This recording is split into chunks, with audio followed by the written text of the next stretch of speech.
시편 84편은 고라 자손의 시입니다. 고라라고 하는 인물은 민수기 16장에 나오는 인물인데 사사건건 모세를 대적했던 그런 아주 악독한 인물이에요. 그런데 하나님께서 이 고라를 치셨습니다. 그래가지고 이 고라와 동조한 250명이 땅이 지진이 나가지고 이 250명을 그냥 매몰시켜 버렸어요. 그래갖고 그냥 흔적도 없이 생매장을 당해서 그냥 죽어버렸습니다. 엄청난 끔찍한 그 불행의 주인공이 고라입니다. 그때 그들의 자녀들은 아주 어린아이들이었어요. 그들이 성장했을 때 자신들의 조상이 왜 그런 끔찍한 일을 당했고 하나님의 심판을 맛봐야 했는가를 생각했겠죠. 그래서 자신들은 조상들과는 달리 하나님께 가장 훌륭한 삶을 살아가기로 결심을 합니다. 어떻게 해야 하나님이 우리를 기뻐하는 삶을 살아갈 수 있을까? 이거를 생각하고 또 생각하다가 하나님의 성전에서 많은 시간을 보내야 되겠다. 그런 생각을 하게 된 것입니다. 그래서 성전에서 하나님을 찬양하는 일이야말로 하나님을 가장 기쁘게 하는 일이라고 생각을 하게 된 거예요. 그래서 고라 자손들은 성가 대원들이 됐어요. 그래서 하나님 앞에 성전에서 찬양하는 무리가 된 것이고, 또 오늘날의 교회 사찰처럼 청소하고 성전을 청소하고 성전을 지키는 성전 문지기 역할을 누가 했습니까? 고라 자손이 한 거예요. 그들은 성가가 될 만한 시를 수집해서 거기에 곡을 만들어서 노래로 하나님 앞에 봉사하던 자들이 바로 고라 자손입니다. 그들은 나중에 다윗 왕 시절에 다윗의 특별한 배려로 성전을 섬기는 자로서 복권이 된 거예요. 과거에는 반역자입니다. 반역자. 모세를 대적했던 대적자고 하나님을 대적했던 대적의 무리인데, 그의 자손들은 그 조상들, 전혀 조상들과는 다른 길을 가게 된 것이 바로 고라 자손이죠. 고라 자손들은 이 시를 써서 참새나 제비와 같은 하찮은 존재까지라도 하나님은 버리지 않으신다라고 말씀하면서 하나님의 사랑을 깨달은 그 신앙의 고백을 이 시를 통해서 하고 있는 것입니다. 어떻게 보면 우리들은요, 하나님 보시기에 다 고라 자손과 같은 존재들이라고 해도 지나치지 않아요. 왜냐하면 우리는 지독한 이기주의자들입니다. 자기중심적 사고에서 못 벗어나요. 인간은 절대 못 벗어납니다. 그리고 자기의가 충만한 자들이고, 내가 하나님이잖아요. 내가 하나님이잖아요. 자신이 우상이 되어 자신을 섬기고 살아가는 존재가 인간입니다. 은밀한 죄의 종노릇하며 살았던 우리들이고, 지금도 여전히 우리는 은밀한 죄의 종노릇하고 살아갑니다. 마땅히 죽어서 지옥에 떨어질 수밖에 없는 그런 절망적 존재가 바로 우리들입니다.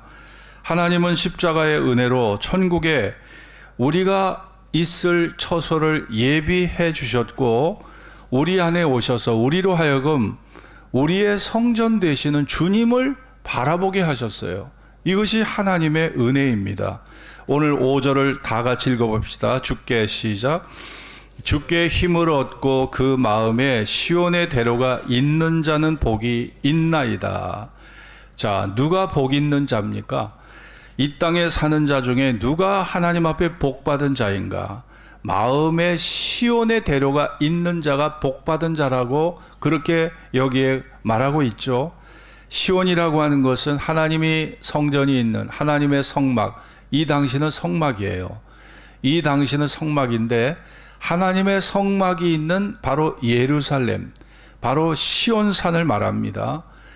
이 시온산의 영적 의미는 바로 하나님의 나라입니다. 하나님의 나라가 바로 시온산을 의미하는 거예요. 하나님의 나라의 시민에게는 눈으로 볼 수 없는 마음의 그 하나님의 성도들에게는 눈에 보이지 않는 큰 길이 하나님을 향해 뚫려 있다는 겁니다. 말이 다르고 행동이 다를 수밖에 없는 이유가 뭡니까? 우리는 하나님을 향해 길이 열려 있어요. 하나님을 향해서 길이 뚫려 있습니다. 성경에 보면 우리에게는 하나님의 씨가 심겨졌다고 그랬어요. 하나님께서 보이지 않는 씨를 성령으로 심어 놓으신 거예요. 하나님을 섬길 수밖에 없는, 진리의 말씀에 귀를 기울일 수밖에 없는, 하나님의 영원한 약속에 마음을 우리가 둘 수밖에 없는 하나님의 거룩한 씨가 여러분과 저에게 심겨진 것이고, 참감나무인 예수님에게 돌감나무인 내가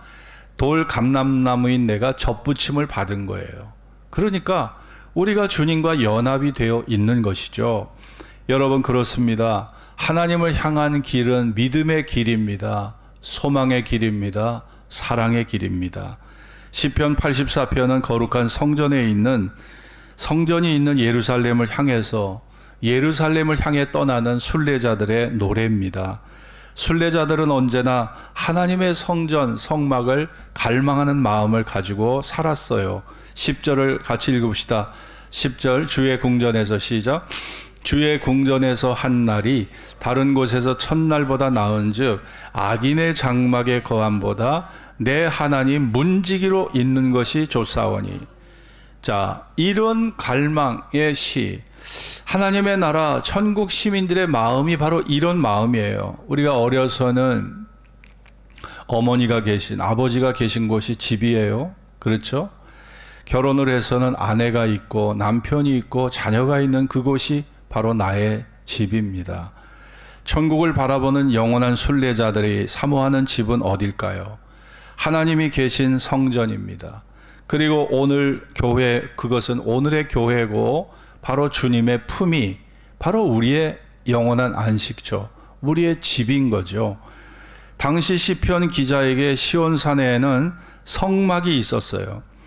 그러나 예수님을 믿는 우리에게는 주님의 몸된 교회가 바로 오늘 우리의 성막이고 우리의 성전입니다. 영국의 빅토리아 여왕 살아있을 때 빅토리아 여왕이 자신의 믿음을 점검하면서 나 같은 인간이, 죄인이 구원을 받을 수 있을까? 내가 죽어서 과연 천국에 갈 수 있을까에 대한 확신이 없었어요.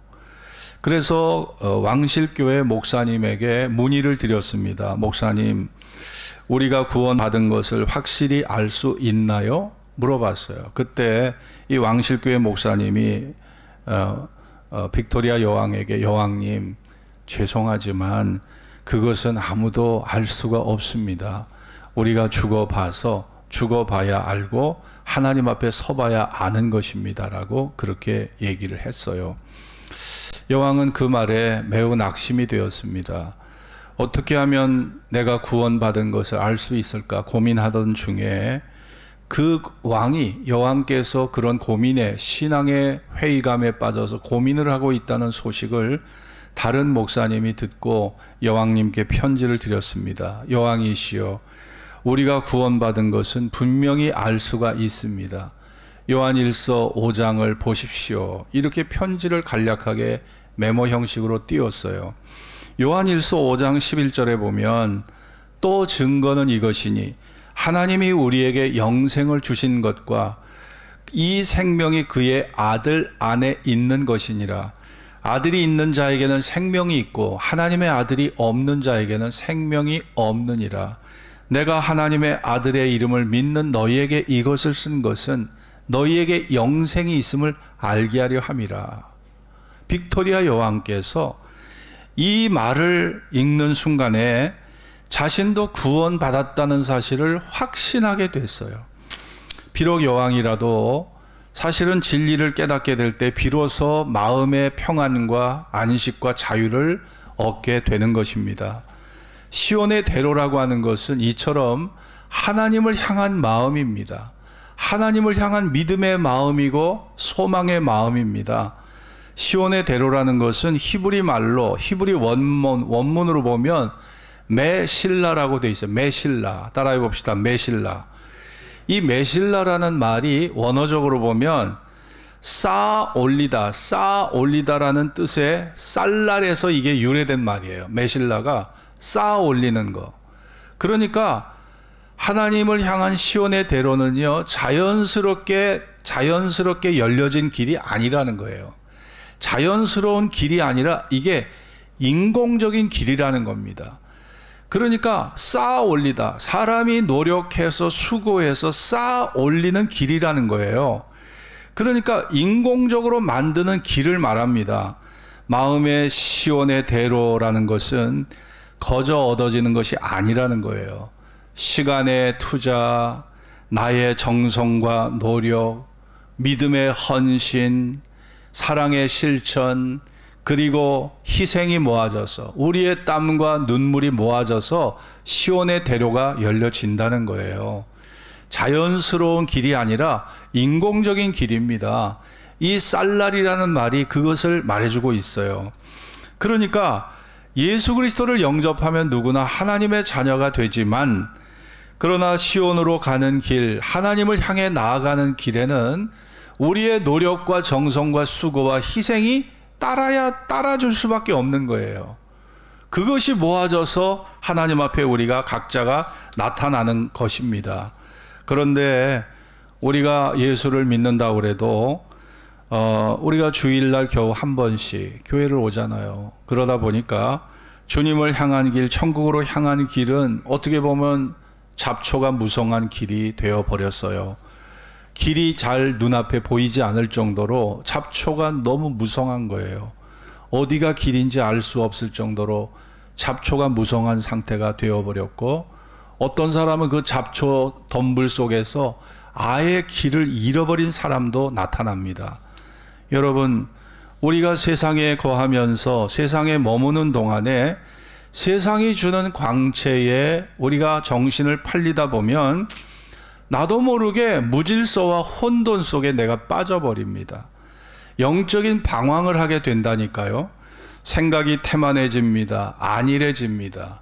영적으로 게을러져요. 게을러지고 하나님을 나중에는 불신하게 됩니다. 나도 모르는 사이에 하나님을 향한, 천국을 향한 시온의 대로가 내 마음에서 지워져 버리는 거예요.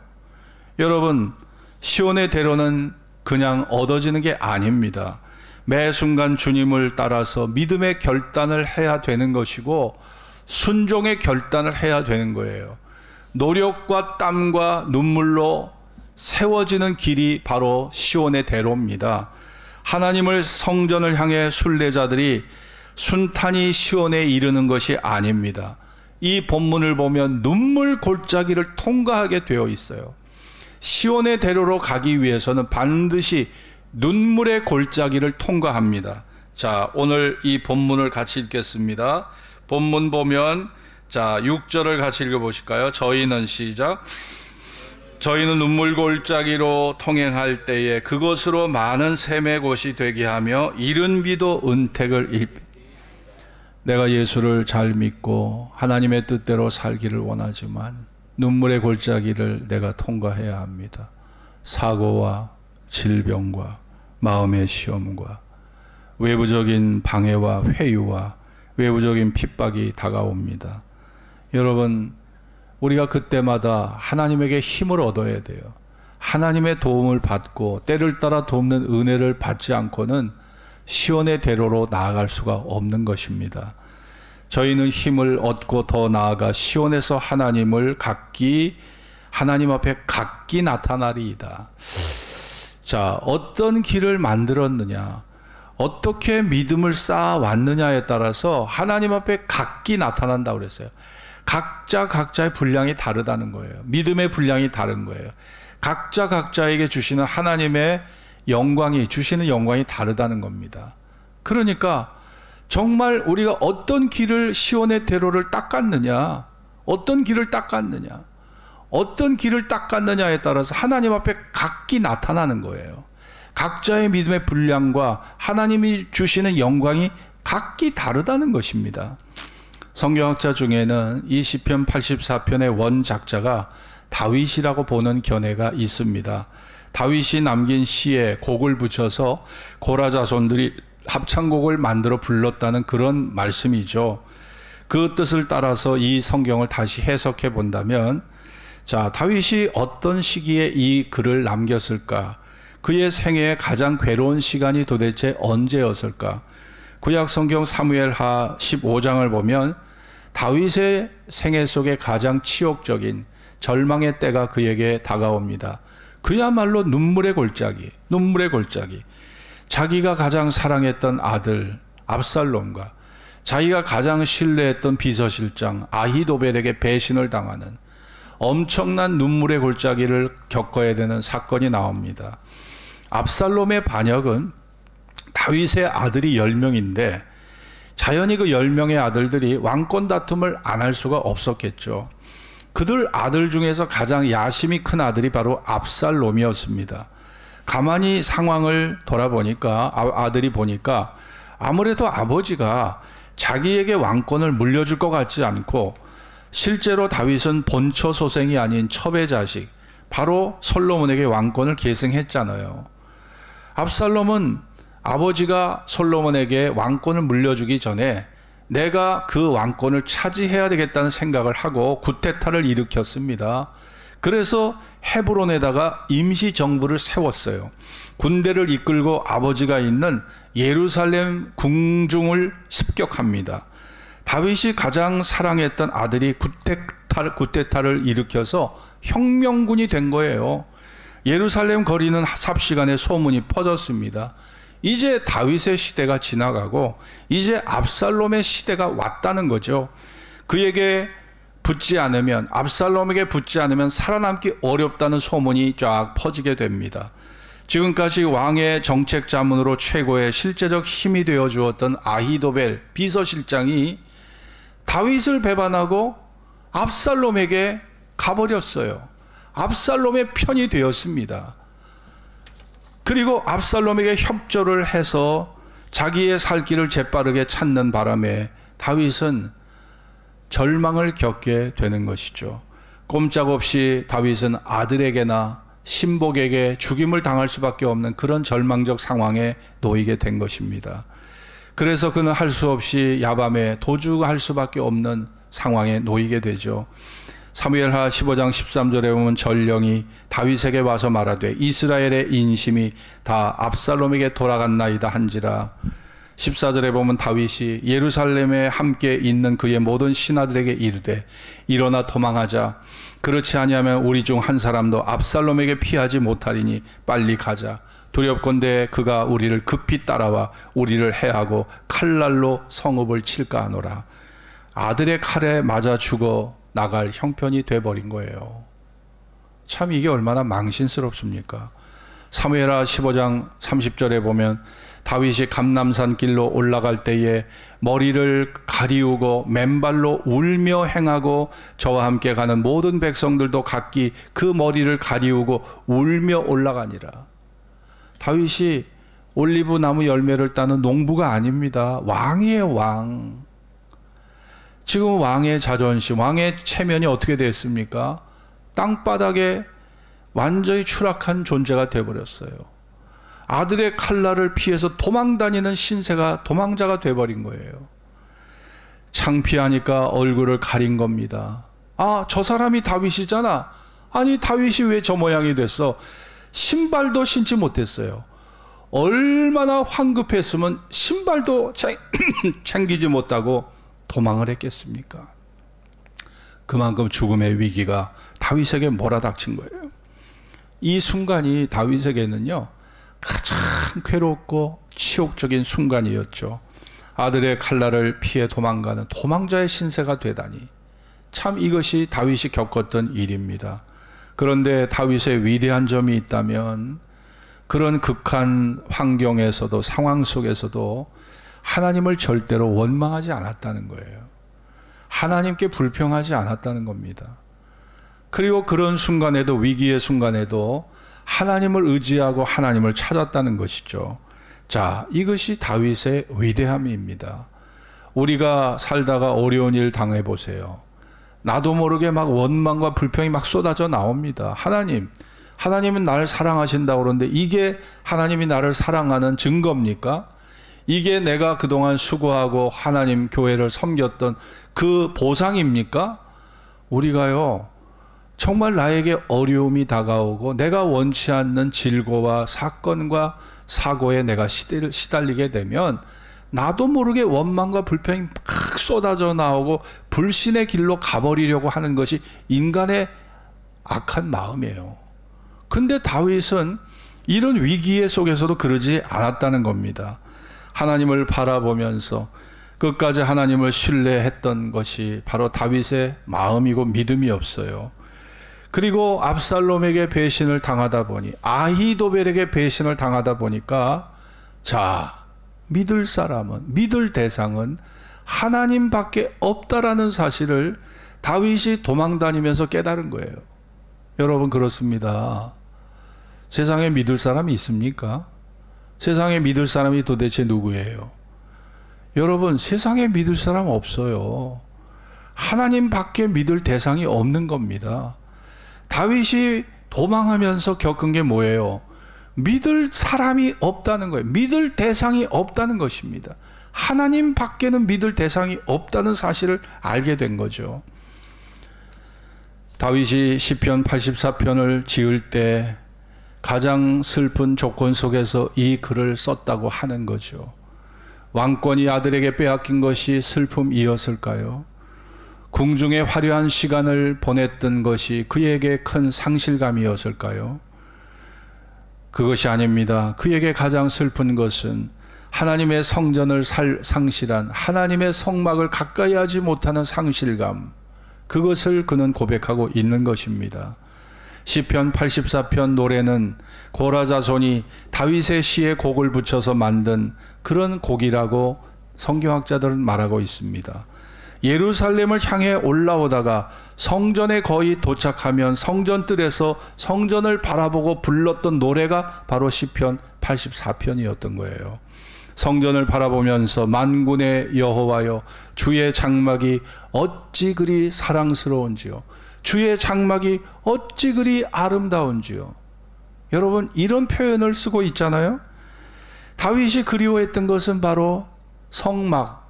그 성막은요, 수달의 가죽으로 꿰매어 만든 것이 바로 성막이에요. 겉보기에는 볼품이 없어요. 초라해요. 그런데 그 성막이 바로 다윗에게 영혼의 안식처가 되어 주었습니다.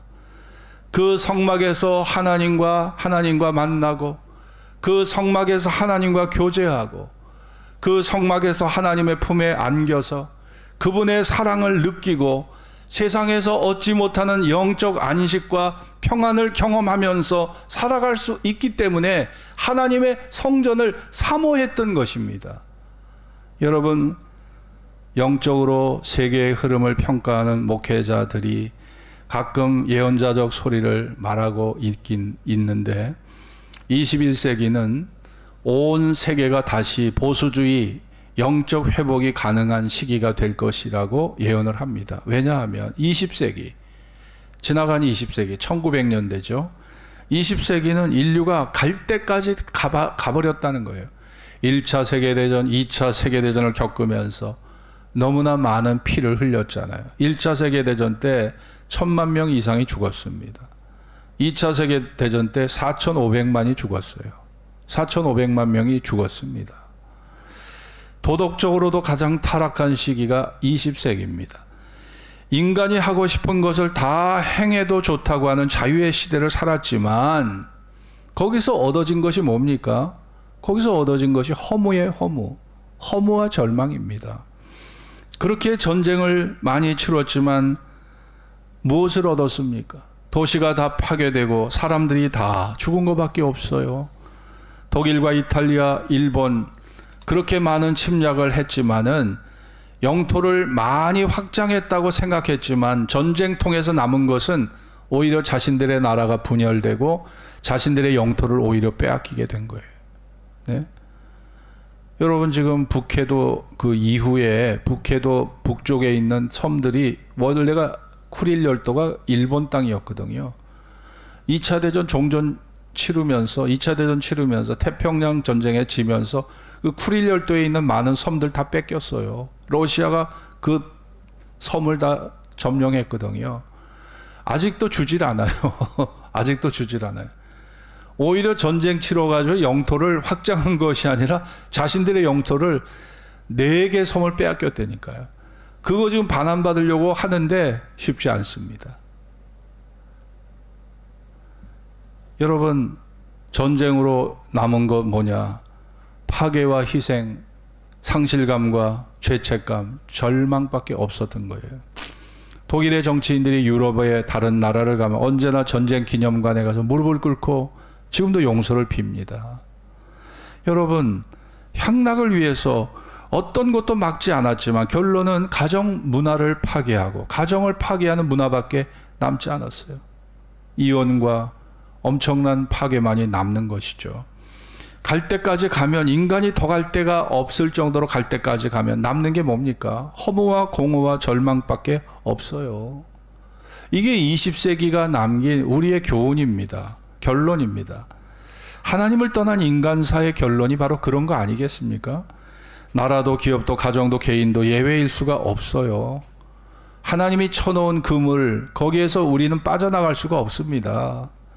아무리 지혜를 동원하고 능력과 과학기술을 동원해도 하나님이 쳐놓은 그물에서 빠져나갈 수가 없는 것이 인간이에요. 로마서 8장 20절 21절의 말씀처럼 허무에 굴복하게 하시고 썩어짐의 종로로 타게 하시고, 허무에 굴복돼요. 썩어짐의 종노릇해요. 오늘 유튜브를 보니까 한 세대 총장을 하셨던 최자실 목사님의 따님이었고 또 조영기 목사님의 부인이었던 김성애 총장님께서 돌아가셨더라고요. 73세인가? 아직은 더 살 나이인데. 대학 총장님, 대학 총장님도 때가 되면 갈 수밖에 없어요. 너무나 젊은 나이, 아쉬운 나이죠. 73밖에 안 된 나이인데. 여러분, 그렇습니다. 허무에 굴복할 수밖에 없어요. 썩어짐의 종로로 탈 수밖에 없는 게 인생의 운명이고 하나님이 쳐놓은 그물이에요. 삶의 질서입니다.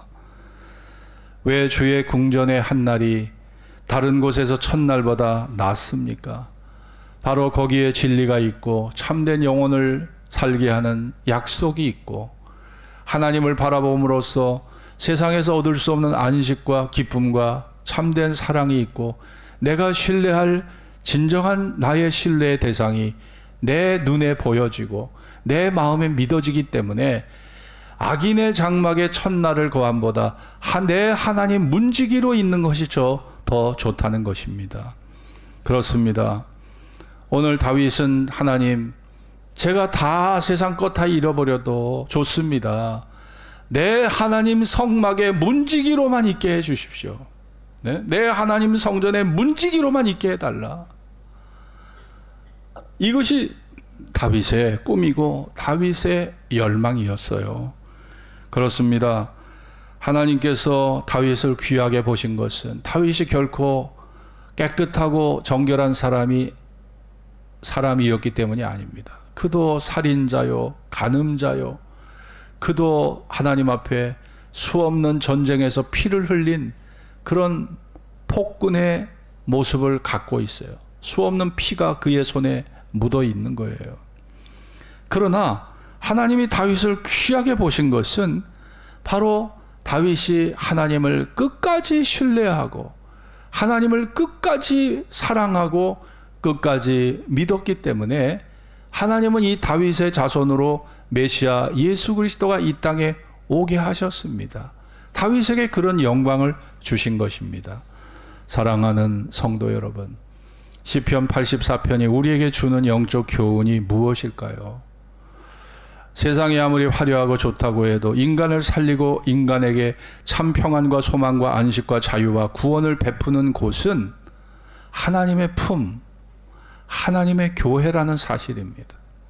하나님의 품인 하나님의 교회만이 인간을 살리고 인간에게 참된 소망의 안식을 주는 유일한 곳이라는 거예요. 우리는 이 사실을 잊지 말아야 합니다. 하나님의 성전과 같은 교회를 늘 사모하는 믿음으로 살아가야 합니다. 인생의 순례의 길을 마치고 내게 육체의 죽음이 왔을 때 우리가 하나님 앞에 각기 나타나는 그런 순간을 맞게 되지 않겠어요? 천국의 안식과 상급과 영광도 각자 어떤 길을 닦았느냐?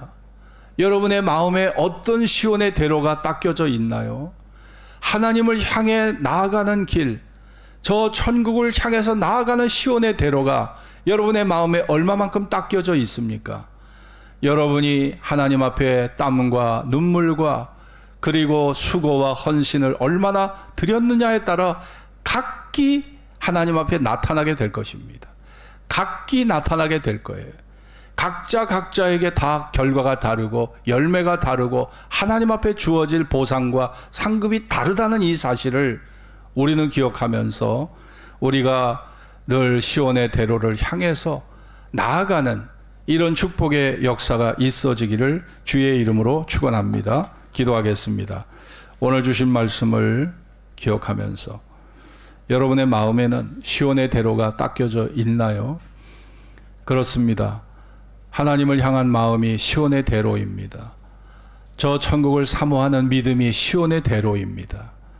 그러나 때로는 이 시온의 대로가 세상의 온갖 일로 수풀이 가득한, 그리고 잡초가 가득한, 그래서 그 길이 보이지 않는, 그래서 우리가 그 길을 잃어버리는 그런 위기의 순간이 올 수도 있습니다. 우리는 늘 이 길을 닦아야 합니다. 하나님을 향한 그 마음을 늘 마음속에 간직하면서 저 천국에서 하나님 앞에 각기 나타나는 각자 각자의 몫이 있어요.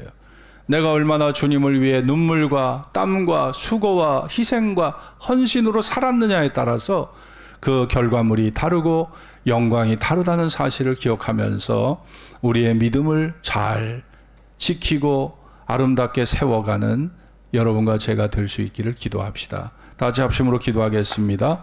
할렐루야. 하나님 감사합니다.